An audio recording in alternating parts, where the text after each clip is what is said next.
Good morning, everybody. Welcome to this episode of Oncology Data Advisor. We're having this episode today in honor of National Family Caregivers Month, which is being held this November, which is a time to honor and advocate for family members who have cared for those with illnesses. So with that, I will turn it over to Dr. Lauren Ghazal, one of our editorial board members, who will start off the conversation. Thank you, Kira. And thank you again for having us here. I like these conversations. They tend to be informal and really great to build off one another. So my name is Lauren Ghazal. I'm an assistant professor in the School of Nursing at the University of Rochester and also an associate member in cancer prevention and control at the Wilmot Cancer Institute. And I'm also clinically a family nurse practitioner in primary care. But what I kind of bring the most to this conversation today are my experiences as a young adult who has been diagnosed with cancer, and then also as a family caregiver to an uncle to a family member who was diagnosed with cancer shortly after I kind of left treatment. And I kind of jumped on the opportunity to have this discussion with you all today. Mostly because as a way to give back and as to thank other caregivers. I think I can speak mostly to the AYA experience as someone who was kind of in between leaning on my parents and leaning on family members, and then really trying to fight for my independence as a 26-year-old, to say, no, I don't need this. I can kind of do this all on my own, um and lean more on friends and more on chosen family too throughout that process. So I guess one thing I will share is that I had recently moved to New York City. I was just had started my PhD program, and was living out this dream of living in New York City, right, as a 26-year-old. And at the time, I was also really trying to figure out my sexual orientation too, and what I wanted to kind of explore. And so at the time I was dating, I hadn't really officially come out. And so when I think about caregivers during that period and during my treatment, there were kind of caregivers that were kind of expected to be caregivers, right? My parents, it was expected that they would physically be there. And some family members. I think it was the unexpected family givers that really surprised me and really helped to provide me with strength throughout the treatment. And that was old friends that kind of came out of the woodwork and were like, I'm also in New York City. I'd love to come with you to a treatment. Or, I know we haven't talked in this many years, but I would love to share with you, my recommendations for like a Reiki therapist that I know in New York City or some other complementary therapies. And so I think a lot about that period of time and kind of the whole conceptualization of a caregiver and a care partner during that period. So whoever wants to take it over too to share about their experiences. I don't Yeah. Um, Hi, everybody. I'm Megan Claire Chase, aka Warrior Megzi in Cancerland. I am also a fellow AYA survivor. Will soon be 9 years of invasive lobular breast cancer. And what I'm bringing to this conversation is when I was diagnosed, I was already a caregiver for my mother. She's an ovarian cancer survivor and now has a rare blood cancer. And so when I ultimately got diagnosed, it was very strange because we're both going through chemo at the same time. It is not the kind of mother-daughter bonding that I wanted. We did, make a lot of jokes about it, but it was also hard because I come from the perspective of being an only child of divorced parents, and there is a lot of weight on me, even right now, um, to be that person for her. And of course, she's my mother. I adore her, but it's a lot of pressure when it's just one person. I don't have a brother or sister. to lean on and say, hey, can you take her to this appointment and I'll do this? It falls a lot on me. And as we've progressed through the years and her cancer has started to progress, some things after going through my own cancer, like now she lets me read her lab reports. She, actually tells me more in the past, trying to shield me as the adult child. Now she's like, okay, you've been through it. Now she asked me when she had to get a port. What was the port like? I'm like, yeah, let me tell you, mother, what the port surgery was like. And I was like, okay, how weird is this that we're both like going through some similar things, but it's also, it can be a little too much sometimes because at the end of the day, I'm like, this is my mother, and I'm still also struggling with a lot of permanent side effects from my cancer treatments and multiple surgeries and unexpected surgeries that I've had to have. And I'm often wishing that I had a me for me. Yeah, thank you so much for sharing. That's definitely incredible and definitely unexpected. So something similar unexpected happened to me. So I'm currently a hematology oncology fellow. So I matched, so we matched in December, and then my mom was undergoing a screening mammogram in January, just a regular one, general health, no issues at all. And then I get a call, like it was in January, like, hey, like, she was at the mammogram, like, hey, can you talk to the radiologist? Because, because she's a little bit of a non-English speaker, so she just wanted someone, and then she just got news by the radiologist that we found a suspicious mass and we need to do further investigation, which was totally new to her and unexpected. And because, especially because she was like very healthy, like individual, like but totally unexpected, who exercises daily and eats like super healthy. Um, and then I talked to a radiologist, and then I was totally not even expecting it. I totally even did not know that she was going for a screening mammogram that day. So this was just a shock call. Like I remember like 11 a.m. that day. For some reason, I still remember the time.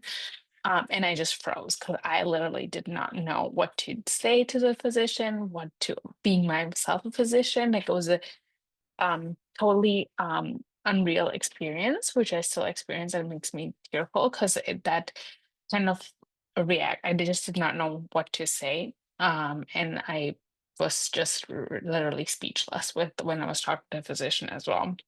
Um, but now and behold, we went through, we're able to go through the communication, scheduled the biopsy results, and then I was just so um anxious and worried the entire like 2-week period till we got the results of the biopsy. I just wanted my mom to be shielded from all that information, like was kind of wanting to protect her too, because I know she gets really anxious really easily. So it was a very difficult situation and position to be in, knowing. And then what the more weird thing was, I was actually also gonna pursue a career in heme onc, and then this just happened while I'm like still in medicine.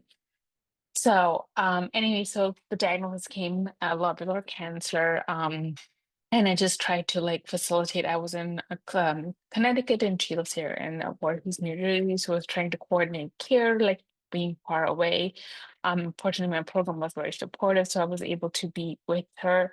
And then really grateful for the mentors who were able to suggest physicians and guide me that she was getting the right care, which was a big reassurance because I was still unfamiliar at that time with, what are the next steps once a patient is diagnosed with breast cancer. So yeah, so that experience was definitely eye-opening to me, but also I think very insightful as a physician, as a current fellow right now, because I think it gave me a different perspective and angle when I'm seeing patients undergoing, and the initial diagnosis shows me how important it is when we talk to patients as heme physicians, like to just take the time, show empathy. Although we might be running behind our schedules or whatnot, might have other external things that are going on in our minds. But I feel like in that moment when you're in the patient's room, like the patient expect like that's all for them. So they, as you might both underwent also treatment and diagnoses and all these things, you probably also have experienced like that 15-30 minute visit means a lot to you. So I think like I've learned a lot just being a caregiver by her side. And last but not least, I also learned time toxicity is real for for any cancer patients, because it's just, as you probably know, like you have the radiation oncologist, you have the surgeon, you have the oncologist, and then maybe something unexpected happens, and then a surgical complication happened, like she developed a seroma, so we need to go back, and then go back for another appointment. So it's a lot of like time toxicity, which I think is very, very underscored. And I wish we can do a little bit better for our patients. And I feel like your system needs to change a little bit too somewhere. That's a really important point you bring up with time toxicity. I think that it's kind of went off the hotness of and like the catchy title of financial toxicity, but time toxicity for those listening really encompasses the administrative burden, the work that it takes to not only be a patient, a survivor, someone who's diagnosed with cancer, but then also a caregiver, and that time, the time of managing appointments. Many of us probably can recall a physical binder we may have had to do, or Excel sheets, to keep track of appointments, test results, questions that you have as a caregiver, questions that a patient may have, that may not want to ask, may kind of have pivoted off to you to ask. But it's I'm actually really happy to see that it's being talked about and really incorporated more in the research world too. And can't remember which journal, if it was JAMA, or there's been just kind of this emergence of literature on time toxicity to quantify what that means. I think what's interesting is that we all and many people do in the space of have the experience of a caregiver, have this duality, right? This multiple hats that you wear, um, whether it's a patient yourself and a caregiver, or healthcare provider and a caregiver. Um, I think just being in this space, we probably all have gotten that call from somebody else, a friend, a family member that's like, oh, this person just got diagnosed and they want someone to talk to. Can I give them your name? Um, and that is a lot of it's it's a lot to put on yourself. And I think Megan, Claire, I think we talked about this once before in one of these talks, but what have you both done? And this is kind of linked to the health and quality of life of caregivers, which is now being studied, because we know that a cancer diagnosis affects that. But what have you each done to take care of yourself throughout the being a caregiver? And I know that that's a sometimes hard question to answer, but take your time and yeah, what has helped you? Well, one of the things I find challenging, especially as now that I'm older and my mother is getting older, but my mother is also, she's brilliant, right? She's got 2 PhDs. So I can't tell her what to do.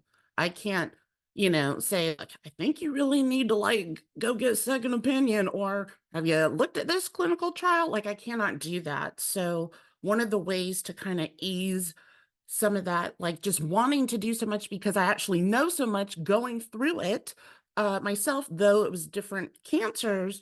So something I started doing is I just sprinkle information to her. I will send an article and I'll just say FYI, and that is it. Or, hey, I'm going to the Leukemia Lymphoma Society conference. You want me to get you some swag? I'll just say that. And then I've learned now, like it's taken a while because I would get really stressed out if like, why is she not listening to me? And so that has actually helped relieve a lot of stress. And something that I find too is as caregivers, sometimes we feel like we're not doing enough, especially if that person is still very much like independent in their head, but their body may not be as independent. So I actually had something amazing happen last year at ASCO. So I was there.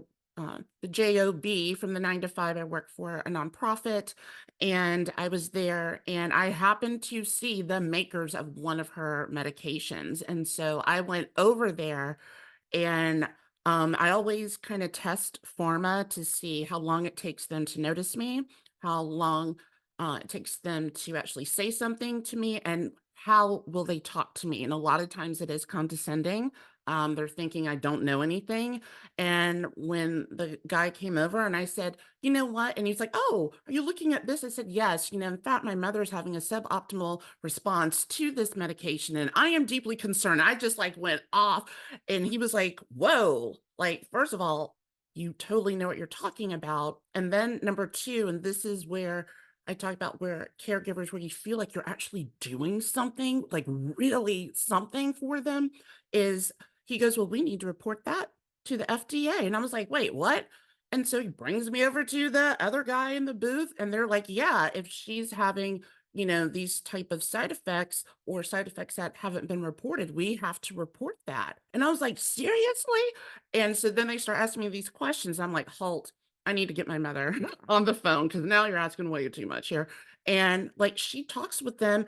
He asked her all these like questions. And it was like in that moment, it was so emotional for me. After I thanked them and everything, I walked away and I just burst into tears because it was like, for once, I felt like I really made like a significant impact as a caregiver, like to help other patients as well, because sometimes it can feel very isolating and you don't really know other caregivers, etc. Or I don't feel like I can do enough for her in like helping to make decisions, etc., because she still is very much, independent. Like Dr. Chase, she was very independent.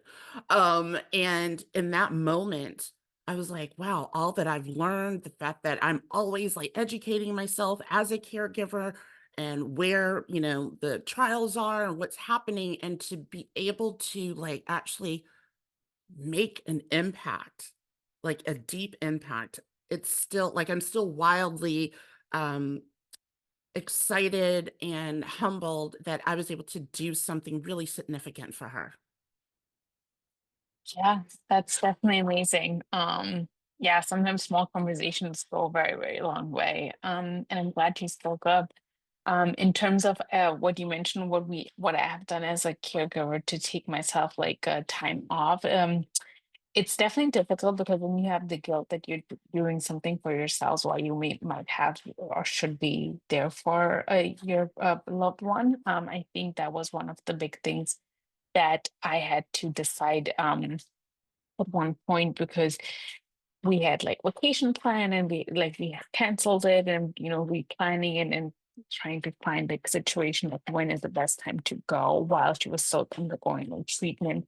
I think that was like one of the most difficult things. And then also um fellowship was around the corner, moving was around the corner. So it's a lot of like, as you said, like you want to be there for your loved one, but then you also have your own responsibilities that you have to take care of yourself, but also for your family and your career. So it's definitely like a lot of things, I feel like, as a caretaker, that comes on you. And then I feel like having a work, and then we also have to take into consideration work, right? How flexible is our workplace? Um, I was really fortunate to be in training, having a very supportive program that did not penalize me on, taking time away. They were able to provide me without extending my training.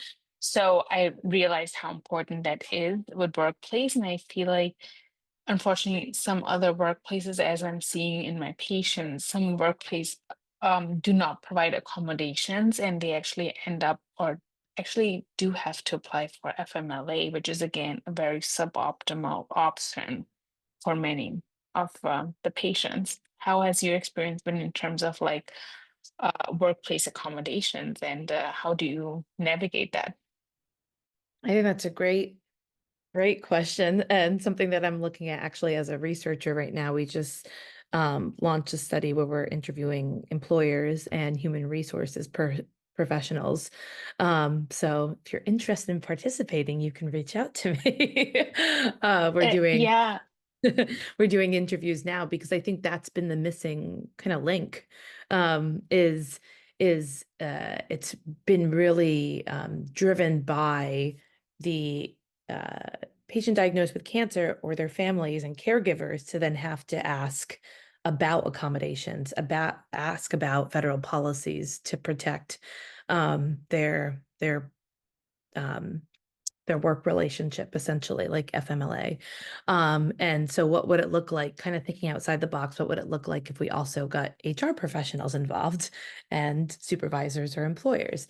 But to get to your initial question, Jasmine, about what my experience was like, I had really, really great advisors during my PhD program that one took me aside right when they found out I was diagnosed and they said, register with the Office of Disability.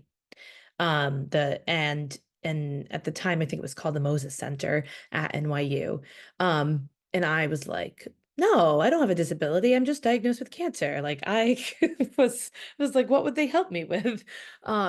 And because I didn't realize it at the time, but things like asking for accommodations like extensions, and this was before the pandemic and Zoom and opportunities like this, were regular. So things like being able to call into a class, we could ask for that accommodation. I could call in through Zoom. I could, ask for someone to take notes for me. I could ask for an extension or even just assistance with the PhD program. So it was an intensive period of reading and writing. And so that was an extremely incredible benefit for me that I would not have known about if it weren't for great, essentially it was a supervisor, right? A great advisor.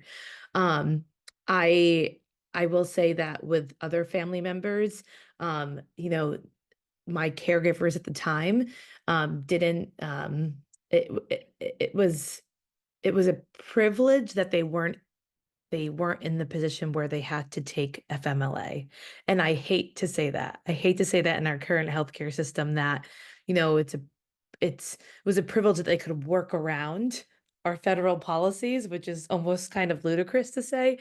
But that their workplaces were able to accommodate them by, working remotely. So many of the times my mom was working from from my hospital room, or working on the train to come down to be with me during my treatments. And so I have had a different experience with that because I was working and my mother was retired, and I did not always have um, employers or HR to be helpful. And I feel a lot of that comes from the pressure.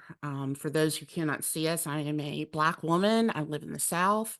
The pressure to keep showing up, even though I felt like I was dying, or telling my mother, okay, now it's my turn to be the caregiver. Can you make your appointment like on this day? Because that's when I have like this block of time, but always feeling pressure that I had to keep showing up, keep, doing the work, joining in on meetings in the car or while I'm in the waiting room. And it was very exhausting.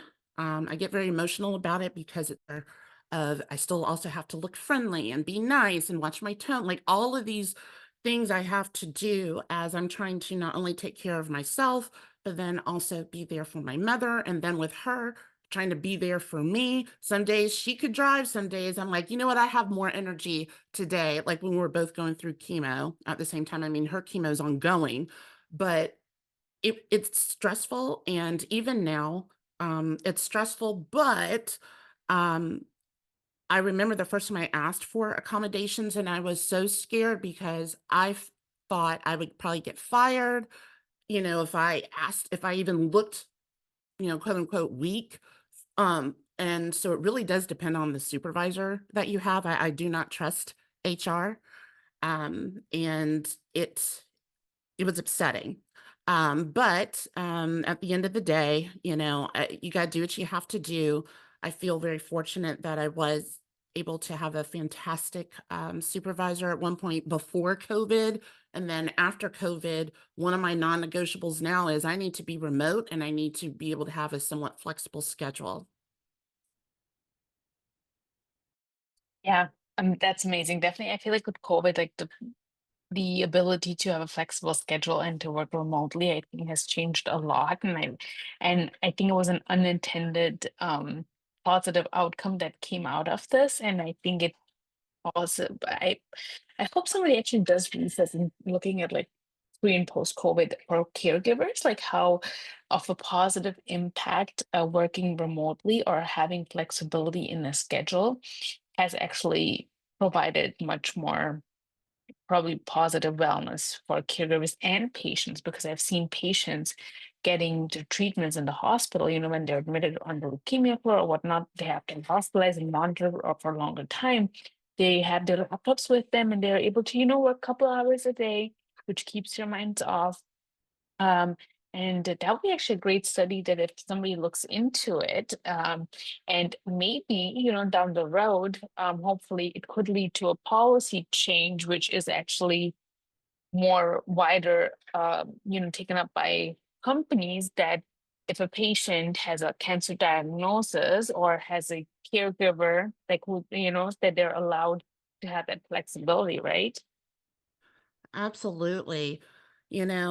I think we definitely need more studies, more funding, more resources, more support for Yeah. caregivers because, there are some, where they do have a lot of family and they can kind of help shoulder it. And then there are others who don't have that and they're shouldering Hmm. all of it. So I think this conversation has been really helpful and insightful for others to know. First of all, we acknowledge how hard it is to be a caregiver.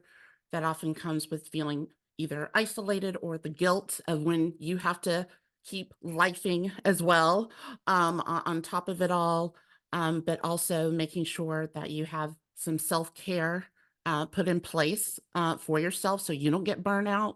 And hopefully we can maybe link to the research study that Lauren is working on in the show notes. That would be amazing. So again, thank you again for Oncology Data. Y'all are amazing in amplifying our voices and experiences. Um, Lauren and Jasmine, it has been a pleasure.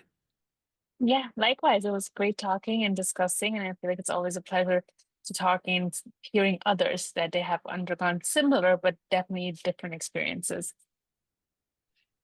Absolutely. Thank you both so much. And thanks to Lauren as well. I know she had to hop off. It was wonderful to hear about your experiences, and I appreciate you sharing them with us today. And we'll absolutely link to Lauren's research as well, and help to advocate some more for caregivers this month. So thank you again.